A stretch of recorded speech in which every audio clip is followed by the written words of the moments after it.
With the Australian Federal Government's Royal Commission into Banking Procedures in Australia in April-May 2018, we see the heads rolling. Well, this Royal Commission should be also applied to investment companies, not just superannuation companies, but investment companies like this one, Grenfells Securities Limited, who went down the gurgler in the 2008 GFC, taking their 6,000 clients with them. Well, I think they would have gone down the gurgler anyway, with the way the company was run, as you will see, and as we learned too. An investment company that had been around for 3 decades or more, plugged heavily by the talkback know-it-alls on talkback radio in Sydney, on the talkback radio stations. We won't mention any names here, will we, Mr. Jones? But heavily plugged and promoted to those who wanted to put some money away for a rainy day. Well, in this case, this wasn't a rainy day. This was a volcano going off that swallowed everything. This all came about, of course, with the 2008 global financial crisis, affecting everywhere because of dodgy deals and bad investments by bad directors. Grenfell, well, they fell all right, bad. But the thing was, in their brochure, their glossy brochure, we had JP Morgan Trust Australia. And the thing is, in the main body of the brochure, a real good spiel was given saying, yes, this is really good investment, blah, blah, blah, and stuff like that. But you really should have gone to the inside of the front cover where the fine print was. And even though they said, hey, this is really great, they also made a statement. JP Morgan Trust Australia Limited has not made any statement that is included in this prospectus or any statement on which a statement made in this prospectus is based, other than as specified below. JP Morgan Trust Australia Limited, to the maximum extent permitted by law, expressly disclaims and takes no responsibility for any statements in or omissions from this prospectus other than the references to its name. How about that? JP Morgan Trust Australia Limited has given and has not before lodgement of this prospectus with ASIC withdrawn its written consent to be named in this prospectus as trustee. Trustee, now get that in the form and context which it is named. JP Morgan Trust Australia Limited was not involved in the preparation of this prospectus or any part of it and has not authorised or caused the issue of this prospectus. JP Morgan Trust Australia Limited does not accept any liability for its contents. So why the hell did they put their name on it? This is the sort of thing that the Royal Commission into banks and financial institutions that they should look into, should disallow. They should take statements like that out of these prospectuses and not be vouched by someone who goes, oh, well, this seems really great, but hey, don't blame us if something goes wrong. Well, something did go wrong, and they didn't protect their clients. They put their name to this and then threw their name away along with the 6,000 investors. However, joyfully, we have the Beneficial Insurance Company Limited is a major shareholder in Grenfells Securities, but does not in any way guarantee any obligation or liability of Grenfells Securities. Thank you very much. So why is it called beneficial? Well, it's beneficial, I guess, to its directors because they're the ones who are going to make money anyway. So much for insurance. Insurance or what, you may ask. But the point is, why are they there? So now we have Grenfells security funds are not managed investment schemes as defined in Section 9 of the Corporations Act. I tell you, you put your trust in these people. They should know what they're doing, lending money wisely. So even if you went to a solicitor to check this out, the solicitor will tell you it's all up to you. Don't blame me. So we have the glossy brochures, Grenfells Securities. Securities? What a come on. It was discovered later when everything came out in the wash. They lent money to people for subdivisions in swamps. People who could not get money from banks. Well, I wonder why. And I'll tell you, even though some of the investments the people were able to pay back towards Grenfells, a lot of them didn't. And a lot of them were in a real hard place and defaulted. And it wouldn't have just happened because of the GFC. It was on its way out for quite a while, unbeknown to us mere mortals. To recap, we had the Grenfell First Mortgage Fund and the Grenfell General Fund. It is the General Fund that I was in, the one that just earned 0.5% more in interest. So which one do you go? I should have been the first mortgage. I would have been better throwing my money up into the air, and if it all came down one lump sum, I would call that a profit. Or if it came down and went everywhere, well, that's not a profit. Why? Well, you had to walk around more and pick it up. So we went on the word of the brochure. And as I said, on the brochure was JP Morgan Chase. Chase, all right. Chase your money back. Boy, I'll tell you what, I think the motto must be, and the sales pitch, give me your money and I'll tell you how to make someone rich. So here's the trustee and trustee.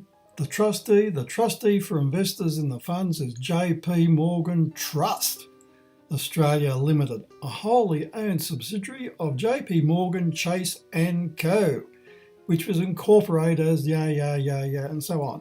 And then we get JP Morgan Chase & Co. is a leading global financial services group with operations in more than 50 countries. And even today, from their website, we see JP Morgan Corporate Responsibility. Being a good corporate citizen and operating with integrity is central to how we do business.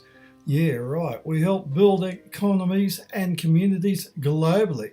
But yeah, not according to the Grenfell's brochure. I mean, let's look at this. But hang on a moment. We saw in the fine print that they disclaimed everything. They're saying, hey, this reads all right to us, but don't blame us. And here we are, we're looking at them as the trustee. What is going on here? This is why the Royal Commission in the banking procedures, delayed long enough by good old Mal and his mate Scott. I'd say common sense and logic is supposed to rule all this, but of course we can throw all that out from the word go. I mean, these people are out after one thing, your money to invest so they can make some money and not lose, but bugger the client, the mum and dad investors, the retirees and people like that. And yet we had a federal government, Mal and Scott, who didn't want to do a thing. But worse still, we have ASIC, Australian Securities and Investments Commission, and they don't even send out a renewal notice to companies to renew their guarantees for their clients. Now, the guarantor for Grenfells just happened to be the top director. I mean, that's really convenient, and he forgot to renew the guarantee just a few months before the GFC hit. How convenient. I mean, this is for 6,000 clients. And what they ended up doing, the Grenfells directors, I mean, they had 25%, as I said, is supposed to be kept to cover all losses, to pay back the debenture stock to the investors. And what they did was they robbed Peter to prop up Paul, and it lost big time because then the GFC hit. Right, so let's have a closer look at these directors. We have Grenfell Security Limited. Grenfell Securities origins date back to 1970, and its sole business is providing finance secured by way of mortgage over prime real estate in Australian cities. Don't you wish they applied the same to the way they ran their business? Let's have a look at our directors. D.S. Ainsworth, FCA, FCPA Chairman.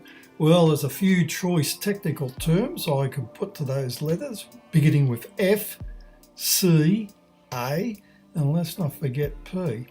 Founder and Chief Executive. Has had extensive experience in the mortgage and finance industry for more than 30 years, gee whiz, including many years as a director of several public companies.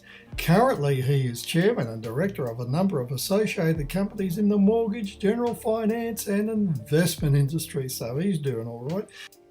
Next, we have J.L. Ainsworth, JP, Justice of the Peace.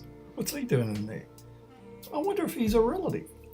Has been engaged in the finance industry for many years as an executive and is a director of Midland Securities Limited and other companies. Well, he's another one that did all right too. Invest with Grenfell. Okay, so let's have a look at the next cab off the rank. C.E. Grady, C.A., N.Z., F.C., P.A., M.B.A., J.P. Well, this is Colin Grady. This is the guy that I solely dealt with. This is the guy I handed my checks to. An executive with the group for in excess of 25 years with experience in mortgage lending, general financing and credit management. Well, you could have fooled me. In addition to being National Credit Manager with one of Australia's largest listed public companies, he was General Manager of a life insurance group in New Zealand, involved in public investment and mortgage management, which is probably why he came to Australia. Well, yeah, this is the guy. Now, I put in, $160,000 first up, and I actually saw that it wasn't bringing back the amount of money that I thought it was per month. So smart me took another $200,000 out of the equity in my house and went in and saw this guy. Now, that was an interesting experience. When I went in to present my check for $200,000, thank you very much, after I'd paid off my mortgage down to $1, I used the equity. Smart me. Okay, anyway, this guy was sort of a little bit distant, well, vague, because he was talking about leaving the company and starting up his own company and could I make a video to promote him and all this sort of thing. And then I presented the check. And boy, I'll tell you now, this guy could be a Marvel superhero because that check vanished so quickly as to be better than Houdini or even Iron Man or the rest of the crowd. And I sort of thought, boy, that I really should have thought more about that. Anyway, that was the last of that. And let's have a look at E.B. McGowan II, J.D., MLT. Well, I assume it's the second. A member of the California and Michigan Bar Associations practicing in San Francisco since 1980. Sounds like he works in a hotel bar. Anyway, that's the directors looking after our money and themselves. Now, I will point out here the reason I put this money in was the fact, and the only fact, that any interest that St. George charged me was actually tax deductible. And it was supposed to be debentured stock. In other words, it was supposed to be protected. ASIC fell down to the ground on this one. But the thing was, I wasn't really paying tax because I never earned enough to pay tax. I was always under the schedule.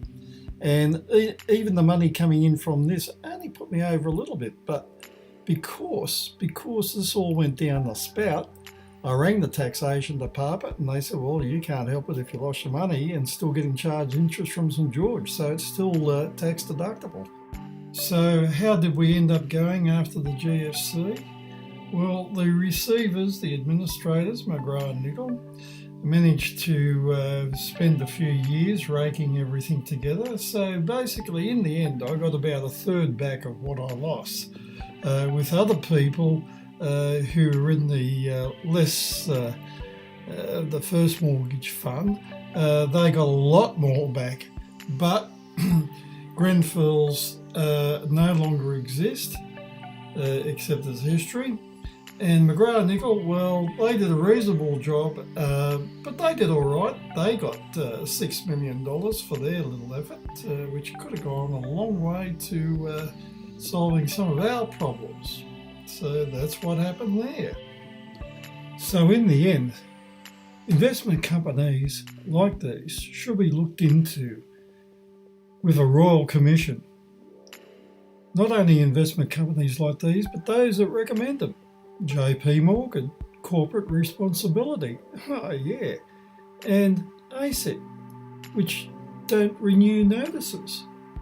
The average person receives renewal notices on their driver's license and when bills are due, but ASIC do not send out renewal notices to the guarantors of these companies. The directors of Grenfells, as I said, are back in the business, working in the financial industry, and they should just be banned for life. They didn't look after their clients, only themselves. So come on, Prime Minister Malcolm Turnbull, what are you going to do about this situation? What are you going to do to look after the people who lost money in this situation? What are you going to do?